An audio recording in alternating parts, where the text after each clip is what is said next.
बहुत स्वागत है आपका। आप देख रहे हैं द न्यूज, आपके साथ मैं सृष्टि मिश्रा। अभी असम के मुख्यमंत्री जो हैं हेमंत बिश्व शर्मा, वो चर्चाओं में बने हुए हैं क्योंकि उन्होंने पलटवार किया है महबूबा मुफ्ती को, राहुल गांधी को और नीतीश कुमार को।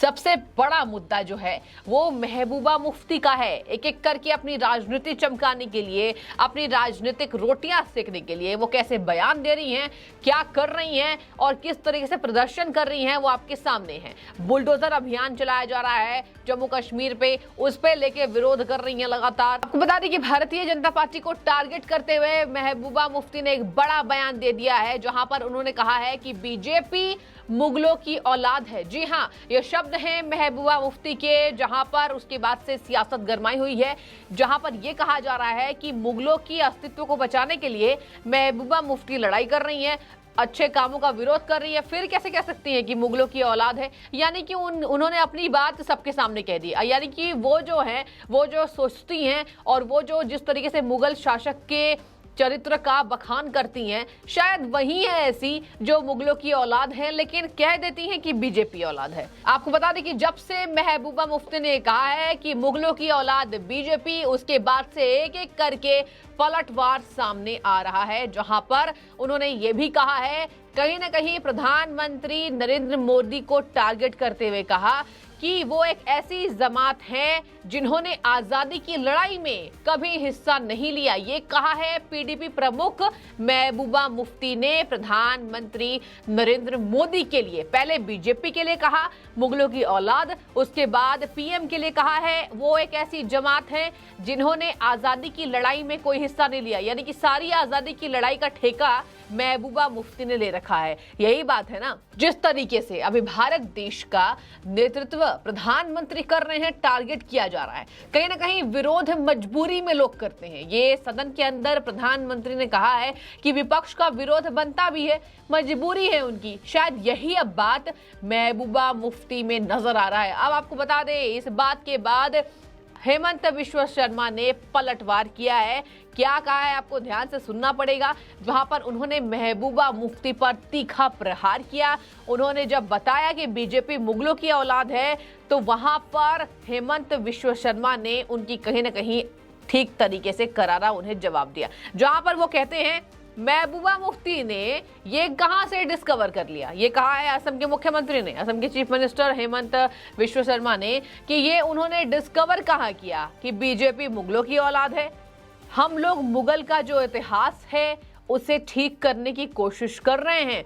आपको बता दें कि ये जो शब्द उन्होंने कहे हैं, ये जो लाइंस उन्होंने कही है, ये कोई आम लाइंस नहीं है। जब उन्होंने कहा कि हम मुगलों का इतिहास ठीक कर रहे हैं, अब जरा समझिए आप, जम्मू कश्मीर में धारा 370 हटाया गया, उसके बाद से आखिर खलबली क्यों मची? पीडीपी प्रमुख को क्यों खलबली मची? अगर वहां पर शांति आई है, व्यवस्थाएं ठीक हो रही है, रोजगार के लिए सृजन का अवसर प्रदान किया जा रहा है, तो फिर ये खलबली क्यों मच रही है? आखिर कहीं ना कहीं इतिहास को महबूबा मुफ्ती दोहराना चाहती हैं। इसी वजह से हेमंत बिश्व शर्मा ने इसको जोड़ा कि मुगलों का इतिहास हम ठीक कर रहे हैं। भारत में आपको बता दें जिस तरीके से काम किया जा रहा है, पुराने मुद्दे को उखाड़ करके जिस तरीके से प्रधानमंत्री उसको ठीक करने की कोशिश कर रहे हैं, इतिहास को सुधारने की कोशिश कर रहे हैं। आपने देखा होगा कहीं ना कहीं नाम बदलना इससे भी जुड़ा हुआ है। अब आपको बताते हैं कि यही वजह है कि महबूबा मुफ्ती को यह बात रास नहीं आ रही है कि पूरा बदलाव आखिर क्यों हो रहा है। ये बदलाव इतिहास को देखते हुए कहा गया है, ये बदलाव क्रूरता को हटाने के लिए किया जा रहा है। लेकिन महबूबा मुफ्ती कह रही है कि बीजेपी मुगलों की औलाद है। अब आपको बता दें कि हेमंत बिश्व शर्मा ने बहुत समझदारी से ये बात कही है। मुझे ऐसा लगता है कि आप सबको भी सोचने की जरूरत है कि मुगलों का इतिहास हम ठीक कर रहे हैं। महबूबा मुफ्ती को दर्द हो रहा है। फिर उन्होंने कहा कि मुगलों का सपना तो उनके ही दिमाग में है। जी हाँ, अब धारा 370 हटाया गया है तो विरोध क्यों? बुलडोजर चलाया जा रहा है तो विरोध क्यों? आखिर की जो सत्तारूढ़ पार्टियां हैं वो चाह रही हैं कि जो वहां राज हो वो पहले की जैसे हो, वहां कोई बदलाव ना हो। उनको जब छेड़ा जा रहा है तो उन्हें बड़ी दिक्कत हो रही है। अब आपको बता दें, हेमंत बिश्व शर्मा ने आगे ये कहा है, हम ऐसा नहीं सोचते हैं, ये तो पीडीपी प्रमुख ही सोचती हैं, क्योंकि हम तो मुगलों का इतिहास ठीक कर रहे हैं और कहीं ना कहीं मुगलों का जो सपना है वो महबूबा मुफ्ती पर ही है। अब आपको बताते हैं कि आखिर और कौन सी बात वो ऐसी है जहां पर बुलडोजर अभियान का जो विरोध है वो सड़कों पर उतर आया। अब दिल्ली तक कूच कर दी गई, राजधानी दिल्ली तक महबूबा मुफ्ती जम्मू कश्मीर से चलकर आ जाती हैं, राजधानी दिल्ली तक की कूच हो जाती है, इसलिए क्योंकि बुलडोजर अभियान चलाया जा रहा है। आपको बताते हैं कहीं ना कहीं बार बार ये साफ किया गया है भारतीय जनता पार्टी की तरफ से, उपराज्यपाल की तरफ से, कि अमीरों पर बुलडोजर चलाया जा रहा है, जिन्होंने अवैध कब्जे किए हैं। ये बुलडोजर गरीबों के लिए नहीं है, फिर भी क्यों बात समझ में नहीं आ रही है।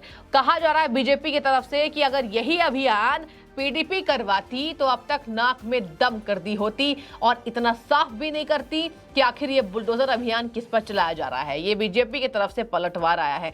अब आपको बता दें कि हेमंत विश्व शर्मा ने महबूबा मुफ्ती के साथ साथ राहुल गांधी पर भी पलटवार किया और नीतीश कुमार पर भी पलटवार किया है, जहां पर हेमंत विश्व शर्मा ने नीतीश कुमार पर भी पलटवार किया है। और मैं आपको विस्तार से इसलिए बता रही हूं कि हेमंत विश्व शर्मा चर्चाओं का केंद्र बने हुए हैं। अपने जवाबों को देने के बाद पीडीपी प्रमुख के लिए जवाब दिया, पलटवार किया, उसके बाद राहुल गांधी पर तीखा हमला बोला, नीतीश कुमार पर भी जब उनसे रिपोर्टर ने सवाल पूछे तो उन पर भी उन्होंने करारा जवाब दिया। कह रहे हैं कि नीतीश कुमार को ऑक्सीजन की जरूरत होती है और जहां पर ये ऑक्सीजन वो कांग्रेस से ना ले तो बेहतर होगा, कम से कम कांग्रेस से वो ऑक्सीजन ना ले। आपको बता दें कि हाल में नीतीश कुमार ने एक बड़ा बयान दिया था, बयानबाजी तेज की थी। ये कहा था कि अगर आप सब मिल जाएं, आप सबको यानी कि कांग्रेस को आप सब मिल जाएं तो बीजेपी 100 सीटों से भी कम में सिमट कर रह जाने वाली पार्टी बनेगी। ये सपना देखा है मुख्यमंत्री नीतीश कुमार ने,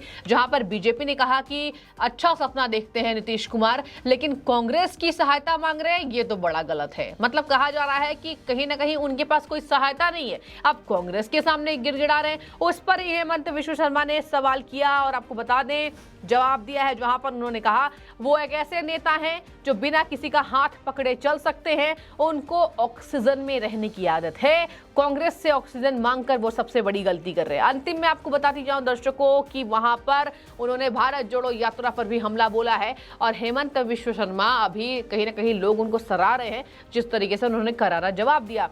अब आपको बताती जाऊं कि राहुल गांधी की भारत जोड़ो यात्रा पर भी उन्होंने कहीं ना कहीं एक पलटवार किया है। कहा है कि वो उनके फिटनेस के लिए ठीक था, उनके फिटनेस के लिए, उनके एक्सरसाइज के लिए बीजेपी सड़कें बनवा रही है, राहुल गांधी पैदल यात्रा कर रहे हैं, बीजेपी हर जगह सड़कों को गांवों से जोड़ रही है, वहां राहुल गांधी पद यात्रा कर रहे हैं। ये राहुल गांधी का एक्सरसाइज था और ये राहुल गांधी की जो पद यात्रा है वो एंटरटेनमेंट है, उससे किसी को कोई लेना देना नहीं है। और जब उनसे वो भी पूछा गया कि अब भारत जोड़ो यात्रा पार्ट 2 शुरू होने वाला है अरुणाचल प्रदेश से, तब उन्होंने कहा कि ठीक है करने दीजिए, एक्सरसाइज कर रहे हैं। जहां पर उन्होंने कहा कि ये केवल व्यक्तिगत मनोरंजन के लिए बनाया जा रहा है, ये केवल व्यक्तिगत पदयात्रा है, एंटरटेनमेंट के लिए पदयात्रा है। तो आपको मैंने बड़े विस्तार से बताया क्यों आखिर असम की चीफ मिनिस्टर हेमंत विश्व शर्मा चर्चाओं का केंद्र बने रहे। पीडीपी प्रमुख का बयान इसमें सबसे बड़ा मुद्दा माना जा रहा है। मुगलों की औलाद बीजेपी, तब उन्होंने कहा मुगलों का तो हम इतिहास मिटा रहे हैं, इनको बड़ी दिक्कत हो रही है। तो पूरे विस्तार से आप इस बात को समझिए और बताइए कि आखिर क्या सोच रहे हैं आप इस बारे में कि बीजेपी मुगलों की औलाद है। पीडीपी प्रमुख ने यह कहा है और साथ ही हेमंत विश्व शर्मा का तीखा पलटवार। ये जो इन्होंने 80 करोड़ लोगों को इतना गरीब कर दिया है कि उनको 5 किलो चावल मुफ्त में देते हैं, राशन में देते हैं, तो क्या ये खाली मुसलमानों के लिए? ये तो हिंदू है, हिंदू गरीब हो गया है। जैसे मास्टर जी ने कहा 2 करोड़ नौकरियां, 15 लाख रुपए जमा करेंगे अकाउंट में, वो तो हुआ नहीं, बल्कि गरीब इतना गरीब होता गया कि आज उसके पास अपना राशन खरीदने की सकत नहीं है। और इनका मकसद क्या है? जो सही कहा इन्होंने कि ये तो लेबोरेटरी है, जम्मू कश्मीर तो लेबोरेटरी है, यहाँ से तो टेस्ट होता है, प्रैक्टिकल यहाँ से ही शुरू हो जाता है, उसके बाद पूरे मुल्क में ये खेल खेलते हैं। मैं जम्मू के लोगों से आज कहना चाहती हूँ, अगर आपको ये दिखाना चाहते हैं कि हम मुसलमानों के पीछे पड़े हैं, आप इस ख्वाब में से, ख्वाबे खरगोश में से बाहर आ जाओ। ये जो आपको बताते हैं कि हम यहाँ कुछ पता नहीं क्या मुल्क बनाना चाहते हैं, ये कोई राष्ट्र नहीं बनाना चाहते हैं, ये बीजेपी राष्ट्र बनाना चाहते हैं, जहां पर जो लोग इनके साथ, चाहे हिंदू हो मुसलमान हो, जो इनके साथ रहेगा इनको वोट देगा, इनको वोट ना भी देगा, बाद में ये खरीदते हैं उसको, वो इनके साथ है। जो इनके खिलाफ होगा उसकी हालत मुसलमानों से भी बदतर की जाएगी। आप दीवार पे लिख के रखो इस बात। अगर मेरे हिंदू भाइयों को, बच्चों को ये लगता है कि ये हमारी जमात है, ये आपकी जमात नहीं है, ये बीजेपी की जमात है, ये जनसंघ की जमात है, ये आरएसएस की जमात है, ये गोडसे की जमात है। वो जमात जिन्होंने आजादी में कोई हिस्सा नहीं लिया, बल्कि अंग्रेजों के तलवे चाटते रहे ये लोग, और आज उस कमी को पूरा करना चाहते हैं। ये आज ये अपना मकाम बनाना चाहते हैं, ताकि जो जिन्होंने आजादी की लड़ाई लड़ी उनको नीचा दिखाना चाहते हैं। क्यों? क्योंकि उनको पता है हमने आजादी तो लड़ी नहीं, हम तो अंग्रेजों के पीछे पीछे चल रहे थे। तो ये क्या जानते हैं जदोजहद करना, ये क्या जानते हैं संघर्ष करना, इनके बस की बात नहीं है। इसलिए मैं आज जम्मू के लोगों को, अपने हिंदू भाइयों को ये पैगाम देना चाहती हूँ कि संभल जाओ, जाग जाओ। मुझे बताइए, आपकी दुकान जो बैठ गई है रुगनाथ बाजार में, मुझे याद है कश्मीर के लोग बोलते थे मोनालिसा जाएंगे, वहां से सामान खरीदेंगे। आज बताइए, करोड़ों रुपए का सामान जो है सड़ रहा है जम्मू के बाजारों में। फैक्ट्रीज बाहर से लाएंगे, उनको जमीन देंगे। जो यहाँ के फैक्ट्री वाले हैं वो तो, उनका तो दिवालिया निकल गया। क्या किया इन्होंने उनके लिए?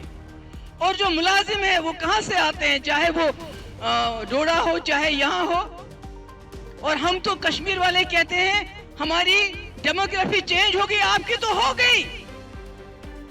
जम्मू की तो डेमोग्राफी चेंज हो गई। आप देखिए, दाएं बाएं देखिए, फिर देखिए आपको डोगरा कहां नजर आता है। कितने डोगरे आपको फैक्ट्रियों में नजर आते हैं, कितने डोगरे आपको दफ्तरों में नजर आते हैं। मुझे ये बताइए, ये तो बहुत डोगरा डोगरा करते हैं। मुझे बताइए आप, हमारा गवर्नर क्यों नहीं है डोगरा? हमारे एडवाइजर क्यों नहीं है? कोई मुसलमानों को छोड़ दीजिए, जम्मू का कोई डोगरा एडवाइजर क्यों नहीं है? मुझे बताइए, जो हमारी इंपॉर्टेंट पोस्टें हैं, डीजी हो, आईजी हो, बाकी हो, एसपी हो, बाकी हो, डायरेक्टर हो, उसमें जम्मू के कितने लोग हैं? मुझे बताइए।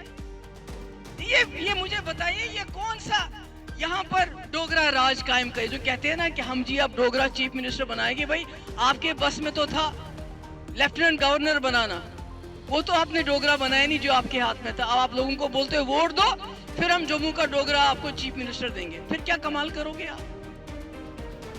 तो ये बातें तो जम्मू के लोगों को समझनी चाहिए। कश्मीर के लोगों को समझ आ गई है कि भाई हम जम्मू और कश्मीर के लोग जब तक इकट्ठे नहीं चलेंगे। लद्दाख को देखिए, लेह और कारगिल के लोग दिल्ली पहुंच गए, और जब आप दिल्ली में बात करते हो तो उसकी गूंज पूरे मुल्क में गूंजती है। मेरे जम्मू के लोगों, इन्होंने सब बर्बाद कर दिया। मैं कभी कभी सोचती हूँ कि अगर मेरे वालिद मुफ्ती साहब जिंदा होते तो उनका दिल टूट जाता।